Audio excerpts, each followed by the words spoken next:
Now, Brian, just refresh my memory. Why do you shine your forehead on the first day of school? You know, it doesn't seem like kids are shiny on the first day of school. They're so clean. They're like right out of the shower. Yeah, but just so excited. Forehead. Yeah, it's like, you know, your forehead's something because you put your head up in the shower. You're right. I'm going to buff mine right now. I'll tell you why it's How's shiny. that look? Like you had makeup on your tie. That's what it looks like. That's true. I sit with two men who wear makeup.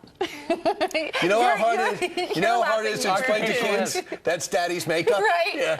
All right, let's talk about Unless politics. your dad's Dee Snider or someone in Kiss. Okay. Right. You want to add another comment? Because we should be talking about politics, not makeup, right? Go ahead, Ainsley. All right. Hillary Clinton is heading south down to Florida today after slamming Donald Trump in Ohio. Clinton finally answering some reporters' questions after 275 days of news conferences. But the press may be the least of her worries because of a brand new poll that came out 1 hour and 2 minutes ago. Mike Emanuel is live on the campaign trail in Tampa, Florida right now. Hey, Mike, what's the latest?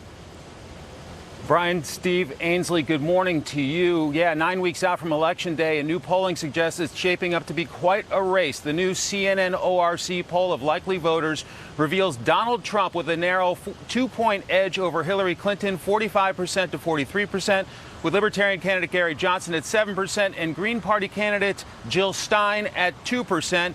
No surprise when Hillary Clinton decided to take reporter questions on her brand new campaign plane. There were questions about whether Clinton understood the classification of the U.S. government's information following what she told the FBI in her email investigation. I went into the State Department understanding classification. I take classification seriously. The fact I couldn't remember certain meetings, whether or not they had occurred, doesn't in any way affect the commitment that I had and still have to the treatment of classified material. Clinton also tried to go on offense a bit by suggesting that Russian President Vladimir Putin is trying to influence the outcome of this election. We are facing a very serious concern. We've never had a foreign adversarial power be already involved in our electoral process with the DNC hacks. We've never had a nominee of one of our major parties urging the Russians to hack more. So today it'll be battleground Florida for Hillary Clinton. After yesterday it was battleground Ohio. Get used to that over the next 9 weeks or so, with indications this morning in at least one major national poll that Clinton's post-DNC convention bounce has all but evaporated. Steve, Ainsley, Brian? Kind of looks like it. All right, Mike Emanuel live in Tampa. And, of course, Mike was just talking about this brand new poll that came out an hour and 4 minutes ago. And nationwide, amongst everybody, it's a 2-point race. But when you look at the independents, and keep in mind, and we have said this a million times on this program, it's the independents who elect the president. Donald Trump is leading by 20 points over Hillary Clinton. Judge Napolitano just joined us on the sofa. Can you believe this? Because we talked about, Reince Priebus predicted this. Like 2 weeks ago, he said Trump is going to be ahead Labor Day weekend, around Labor Day weekend. And now he is. Well, she's had 3 very, very bad weeks, during the course of which she has not responded, except for the very small first interview in, 247 days, first press conference in 247 days on the back of her plane. And the essence of the bad news against her goes back to her reckless use of emails. I spent a day and a half, while Kilmeade was getting a suntan, I was reading the FBI documents. I read them in the sun. And it takes about a day and a half to read them carefully and compare them with the public record that is already out there. And I can tell you that the conclusion is inescapable. She was seriously concerned about being indicted, and far more... Why do you say that? Because the answers that she gave to the FBI, if publicized by Donald Trump to the public, will be devastating to her politically, but helpful to her legally. The FBI was looking for how reckless was she with state secrets. She persuaded the FBI she wasn't involved in state secrets. She wasn't concerned with whether or not they were secret. Contrary to what she just said in the clip we just ran from her plane yesterday, she couldn't care less if something was marked confidential, secret, or top secret.